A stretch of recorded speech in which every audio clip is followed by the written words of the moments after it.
Bienvenidos internacionalistas a nuestra segunda parte de la Corte Internacional de Justicia.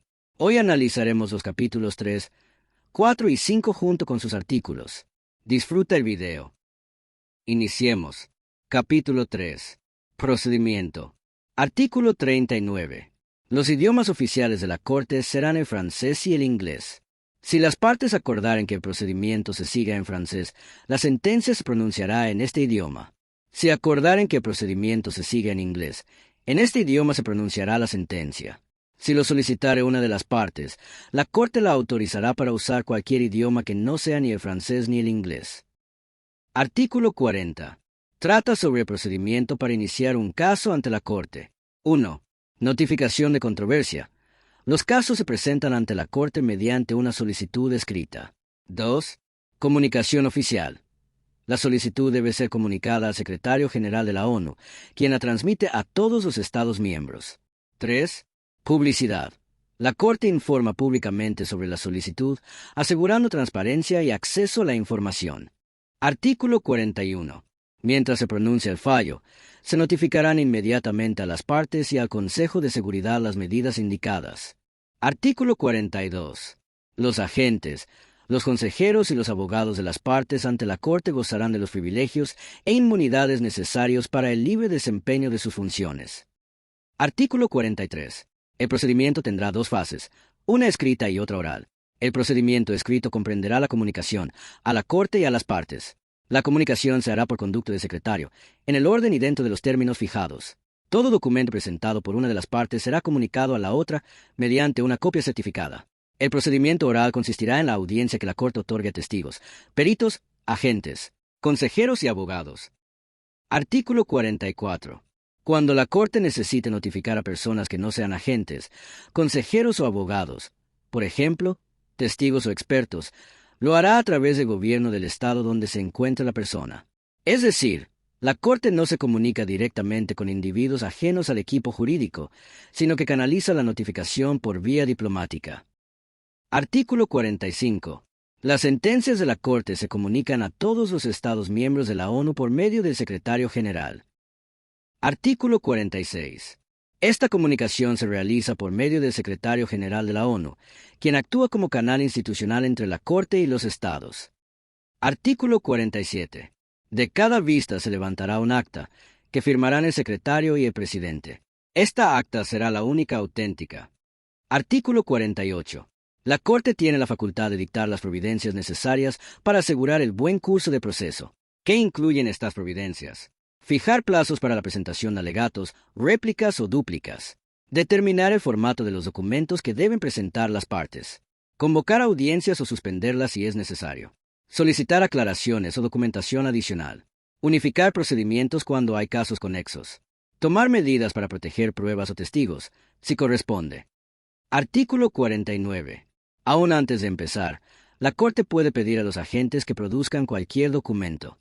Si se negaran a hacerlo, se dejará constancia formal del hecho. Artículo 50.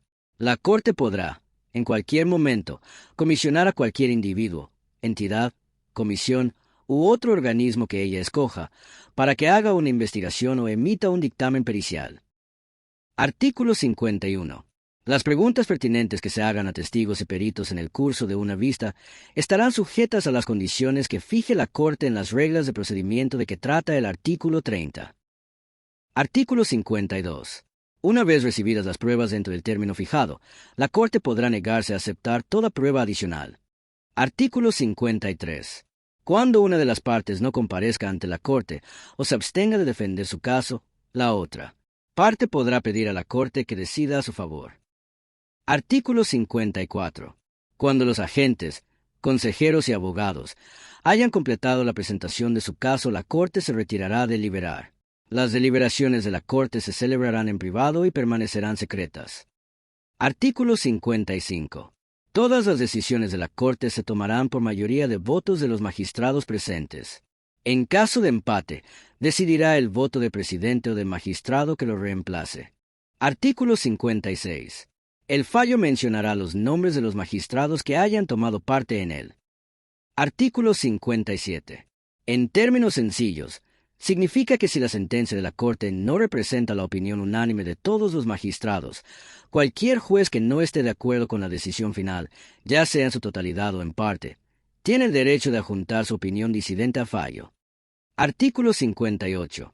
El fallo será firmado por el presidente y el secretario, y será leído en sesión pública después de notificarse debidamente a los agentes. El artículo 59 significa que las decisiones de la Corte solo son vinculantes para las partes que están en litigio y únicamente respecto al caso.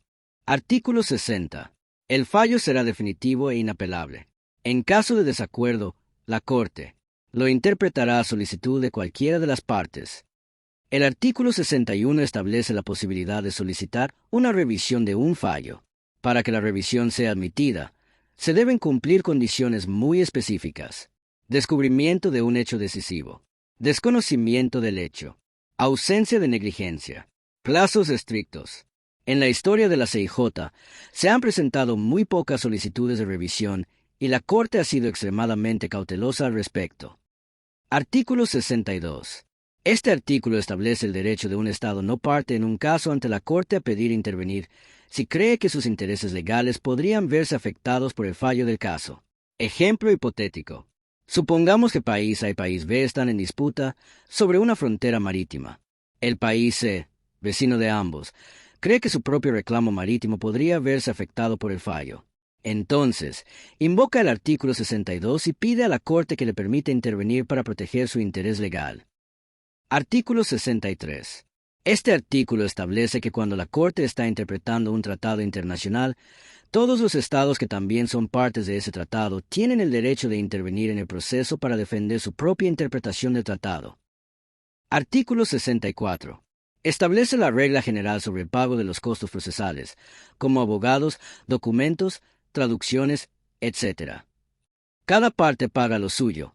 Por defecto, cada estado debe cubrir sus propios gastos relacionados con su participación en el proceso judicial. Eso sí, la Corte puede decidir otra cosa. En casos excepcionales, la Corte puede ordenar que una parte reembolse total o parcialmente los gastos de la otra, aunque esto es muy poco común. Antes de continuar, no olvides darle like al video, para que podamos seguir creciendo y mejorar en cada video. Ahora sí, continuemos. Entonces, ¿qué aprendimos de capítulo 3? Que la Corte hablará antes, durante y después en inglés o francés, y que solo en casos excepcionales hablarán en otro idioma. Nos informa cómo se debe realizar el procedimiento en sus diferentes etapas.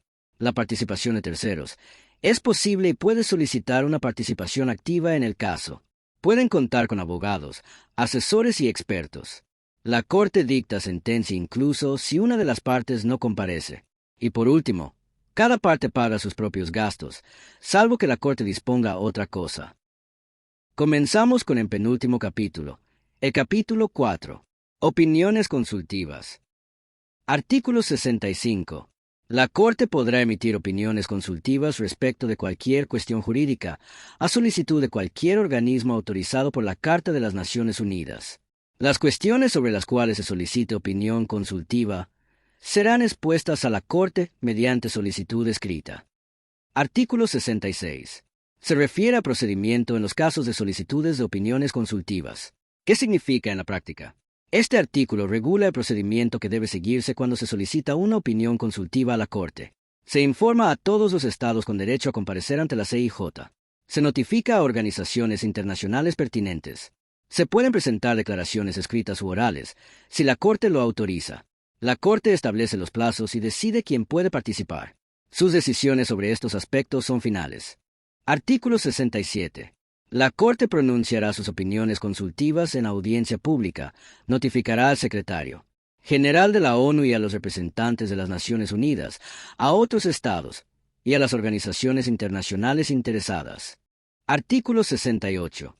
Este artículo establece que, cuando la Corte Internacional de Justicia emite una opinión consultiva, es decir, una opinión legal no vinculante, puede aplicar las reglas y procedimientos que normalmente se usan en casos contenciosos, litigios entre estados, si lo considera pertinente.